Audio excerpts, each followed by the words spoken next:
Hey boys and girls, welcome back. Got a new pattern here for you today. Just another variant. Basically a mayfly variant. Change the color, match the hatch. That's the type of deal. Pretty simple pattern here, and you kind of see some of the things that are in this across a variety of other patterns. What's a little bit different is yeah, guess what? A glass bead I put in here. I'm still trying to get rid of these damn things. I'm not really trying to get rid of them, but regardless. We have on the back and the tail some pheasant tail, more or less using that as a shell back. We got some green wire. We got some neat olive looking heads, and some CDC up top. So yeah, to use this as a drift, to use it as something that you're going to be swinging, that you're going to fish on the rise, change the color. This one is a BWO color. We got an olive head, olive underbody, a little bit darker back to it there. Maybe you can see it. Yeah, to put a glass bead in between there, it kind of looks like a shell back, and yeah, we'll build it up and show you guys what this is all about. So what we have here for the hook is fire hole. This is 7/18 size 16. I have dark olive. This is a 3mm regular bead. It's like one of those mottled ones. Kind of have like a green and purple glass bead. For the wire, using this one, what they call hot green. What I have on this one is like an olive, it actually says bright damsel green, but it's you can see the differences. I like this green here with the darker back. It kind of makes it pop a little bit better. For the collar, just some more of a Spectra blend and CDCs. These ones are dyed deep shale, which is kind of a greenish off color. And the pheasant tail we have here is just this is a natural. So now this is an olive. All right, so let's get right to it.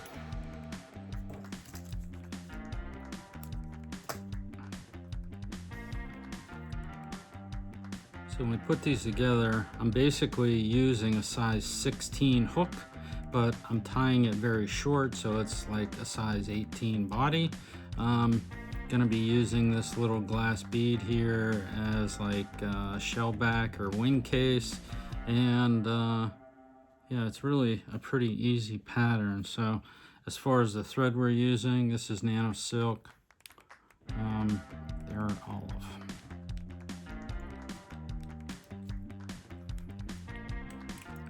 Coat this hook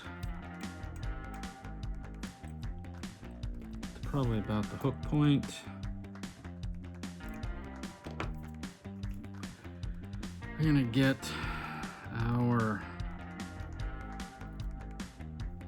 pheasant tail, straighten them up so the tips are good. You can tie these long or short, but I do try to keep them flat so that all of the right colors are gonna end up on top. That's a body length.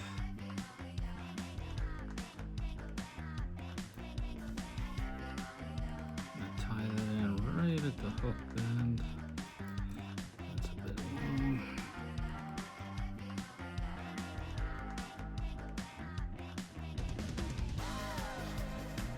Let's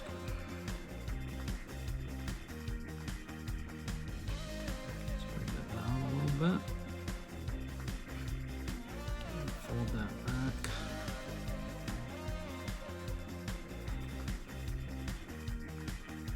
I'm going to get a piece of our green wire.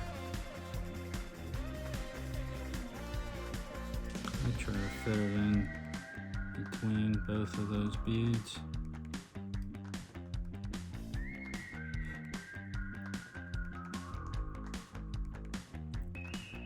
Tie that down, and we're going to leave this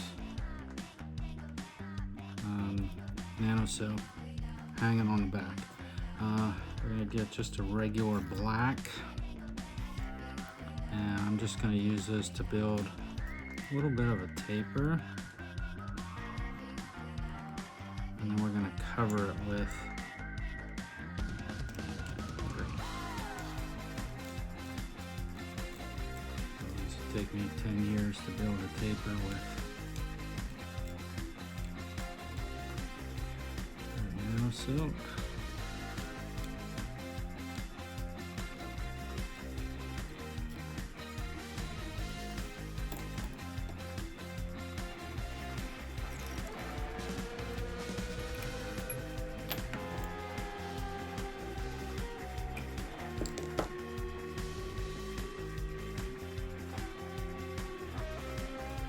That's it. Okay. Now when you're wrapping this, I picked black for a reason. I try not to make this completely consistent. You can still see some of the black in there. And I want to see that. It just adds a little bit of depth,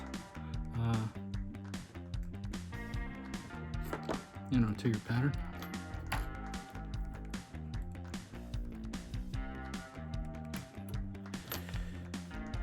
Okay, then we're going to pull this over the top, and like I said, we want this as flat as possible and as spread out as possible. As far as being flat, just press down with your fingernail, try to wiggle that around before you cinch it down.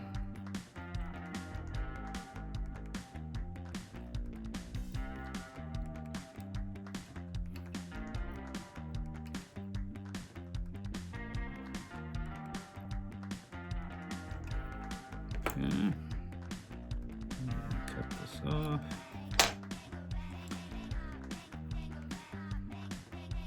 And with this wire,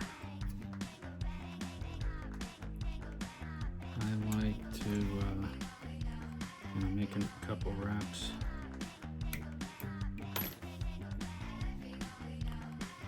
Going backwards.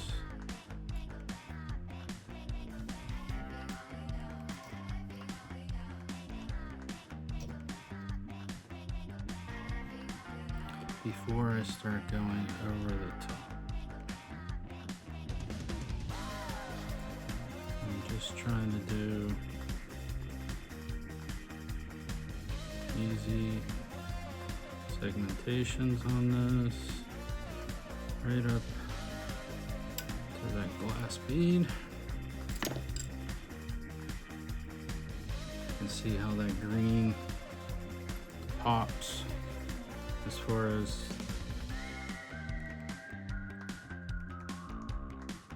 the contrast there. Okay, the other scissors. All right, now here's where something that we can kind of get into here. I've been experimenting with either using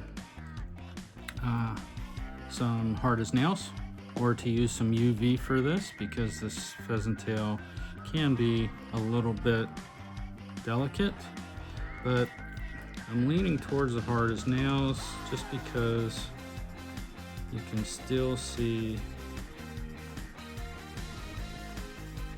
the striations in the pheasant tail. It does darken it up just that little bit. Trying not to touch that glass bead.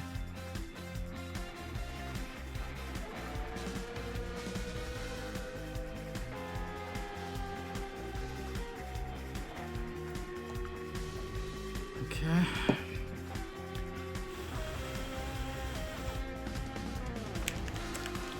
get just a small amount of this dubbing. The spectral blend is real nice. I use this olive nymph for a lot of things. All we're doing is just trying to cover up our mess here. That wire goes in.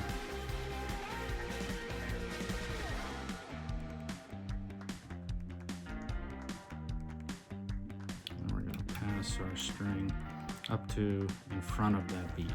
So go ahead and get your CDC here. I use, you know, one of these little foam things where you can sit it in there and then, you know, grab it with a clip. And those hairline feathers are small enough that, you know, a full feather is plenty for something this big.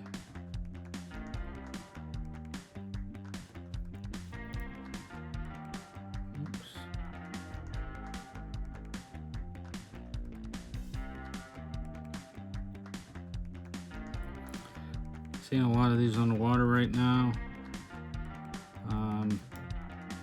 At least on the little Hannah, they seem big.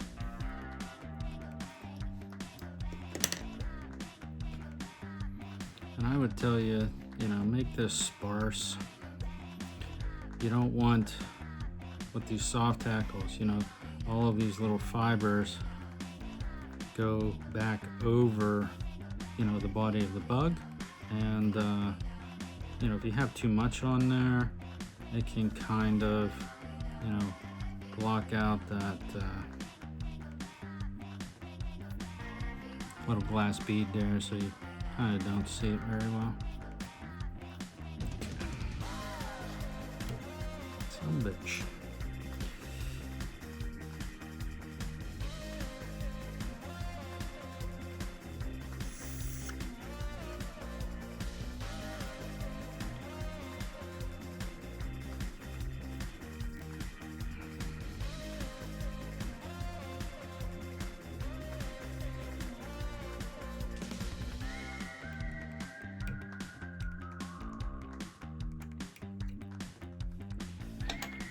Alright, let's get that retied on. Maybe, if I'm lucky, make this work.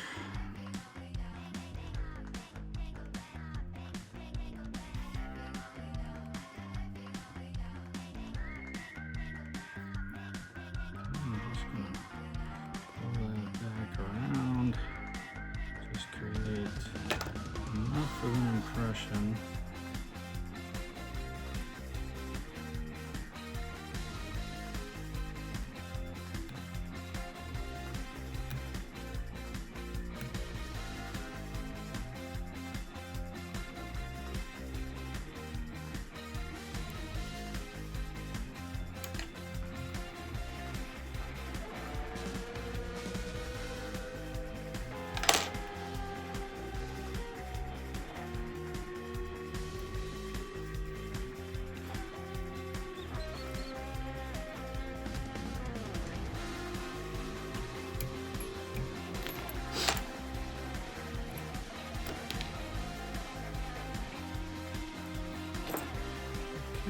You can see how it's sparse enough to give you legs, but you can still see the shine of that little glass bead in there. That's kind of the idea.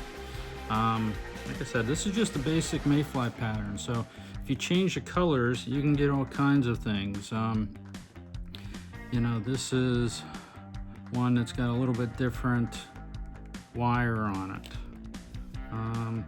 Here, same type of thing, but with a gold wire or an orange wire, you know. So yeah, depending on whether you're going to be tying sulfurs, you know, you can tie this up. I have a sulfur pattern that's coming up that's very similar, just different colors. You know, you have a different yellow underbody with a lighter back covering, not something as dark as what you're going to see here. So yeah, tie some up. Good time of year for them. You know, the bugs are starting to come off, so go give them a shot. Thanks for stopping by, guys.